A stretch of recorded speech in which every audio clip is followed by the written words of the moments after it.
Everybody, this is Miss Miller. Welcome to part 2 of your Byzantine portrait. This is what it should look like so far. If it doesn't, then maybe come talk to me and I'll try to help you a little bit. I wanted you to look at the layers down here. So you really should have your layers just like this. So if for some reason, they're a little off, maybe come talk to me. Right? So we left off at making this ring. So we're going to blur it a little bit. So what I want you to do is go up to Filter, Blur, and then Gaussian Blur. And then I would blur it. I'm going to do mine about maybe between 100 and 150.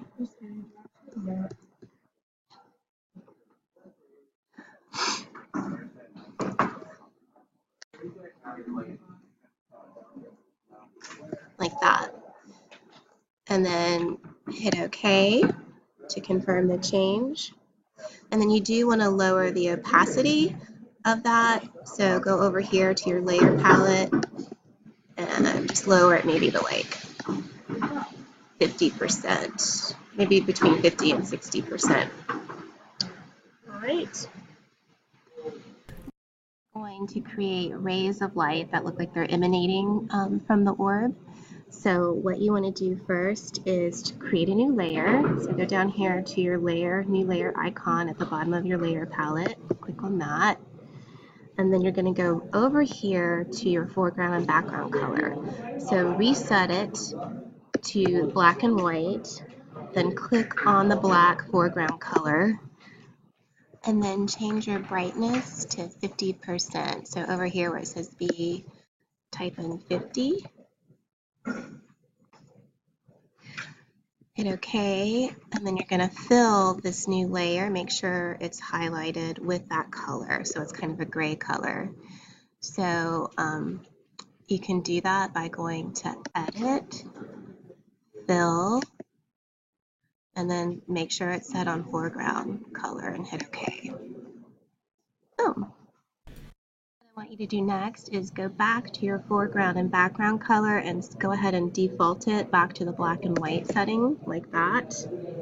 Then you're going to go up to your filter gallery. Well, you're going to go up to filter, then select filter gallery. It might take some time to come up. And then you're going to go to the tab where it says sketch. And then you want to select halftone pattern. It's right here. You click on it. And then it's, these are the sizes that you probably want to do. I made mine 10 and 50. So where the size is 10 and then the contrast 50. And then you just leave pattern as line right here. And then hit OK. So it should look like you have an overlay of horizontal lines going across. I'm going to rotate this layer so that the horizontal lines are vertical.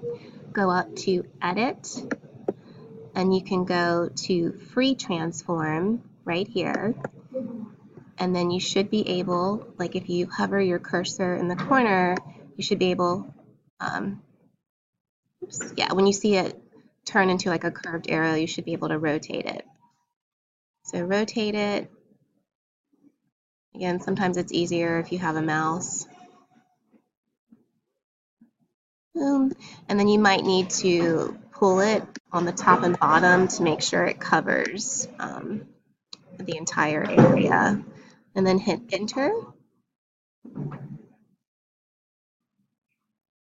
Then you're going to go over to your Layers palette right here. And next to it, you'll see another tab called Channels. So you're going to click on Channels. Then you're going to go down to the bottom over here, and it looks like a little circle. It's like a gear. Click on that, and it should select all the tonal values that you have created with your halftone pattern. So switch back to layer, And then you're going to actually just drag this pattern where it says where you've created your halftone.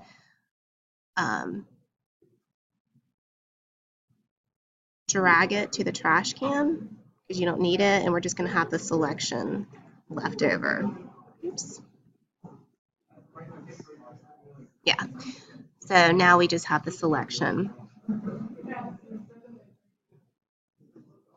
Now we're going to make a new layer. So go down to the bottom of your layer palette and click this little new layer icon, and we're going to name it radial. So double click here on the text and type radial. Now I want you to go over to your toolbox, and then you're going to select an eyedropper tool, and it basically looks like a little eyedropper. So you're going to click on that, and then you're going to come back over to your orb, and you're going to select the brightest yellow, so this kind of inner circle right here. So just click on it, and you can see now that the foreground color is now that color. Then you're going to fill the layer that you created with this color. So again, go up to Edit, Fill, and then just make sure it's set on the foreground color and hit OK.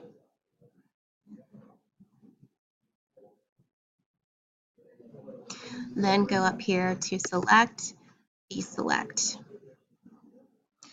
So you have a nice sort of tonal range here of yellow. Then you're going to go up to Filter. You're going to scroll to Distort, and you're going to select Polar Coordinates. It's right over here. Click on that.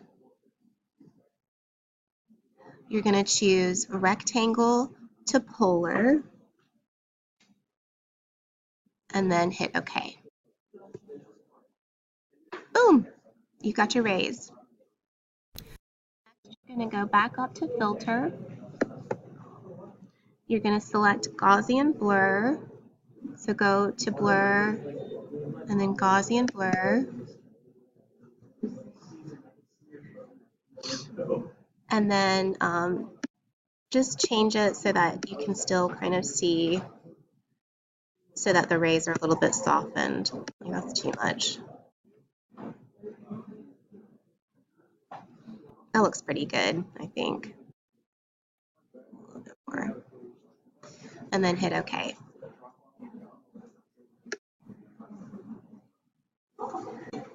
Go to the layer opacity and then lower it. Maybe between, again, like 50, 60%. Now you're going to make a copy of this radial layer, so make sure it's highlighted. To make a copy of it, you go up here to Layer, New, Via Copy. So now you have a second copy of it.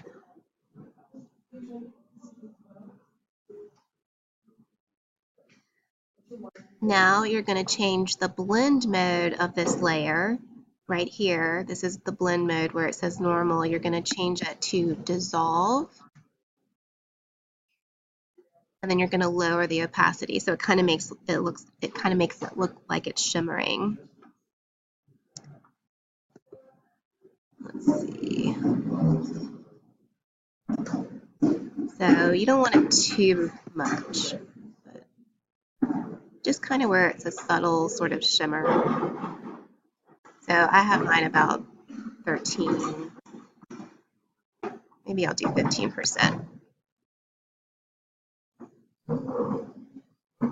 Now you're going to copy the layer mask. So you're going to have to go down here to your layer palette. Now your layer mask is right here. And basically you're going to copy it. To copy it,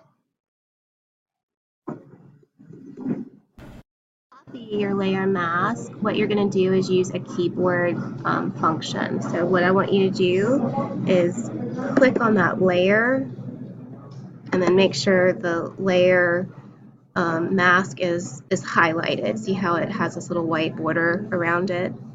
And then you're going to hit Control Alt, and then you should be able to move it, and I want you to move it to the radial copy layer. Just release. Boom. Rename this layer Sparkles. So double click on the text and type in Sparkles.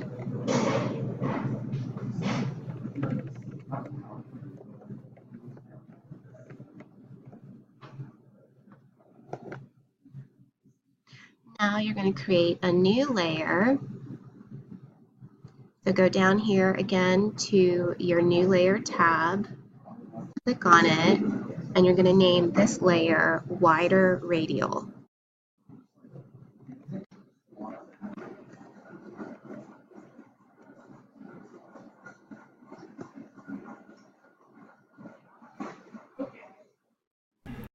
Next, you're going to select a tool called the Custom Shape tool. So go to your toolbox. If I were you, I would make sure that the toolbox is 2 rows instead of one long one, because when it's one long one, it's hard to see at the bottom. To change it back and forth, you just click these little 2 arrows right here. And then mine's a little different, but you should have 3 dots in this bottom right corner. Click on it, and you should be able to select some tools, and your custom shape tool should be down here toward the bottom, and it kind of looks like a little blob. So click on that. Here to your tool option bar, so you see the tools highlighted up here, and make sure it's on shape. You're going to click the color box, then the color picker icon, which is right over here, and then you're going to mix a nice yellow. So you're going to come over here, you're going to go to the bottom, and you're going to type in this color, FBCF04, and then hit OK. Alright guys, if you haven't noticed, I'm recording this in my study hall period in the cafeteria. It's kind of noisy. I apologize for that. The bell is going to ring soon, so I'm going to stop it here. Just please make sure that you've saved your work. You should have already gone to File, Save As, and you should have already renamed your work, Byzantine Portrait, and then just hit Save. If you already did this step where you did save it as a Byzantine portrait, you titled it, you can just hit save. Again, make sure it's a Photoshop file. It should be, you should see it when you look down here as save as type. That way all your layers stay intact. All right? So since I created this earlier, I'm just going to hit File, Save. So now it's saved, and again, make sure you save it where you can find it, because I don't know where stuff is on your computer, okay? Stay tuned for part 3.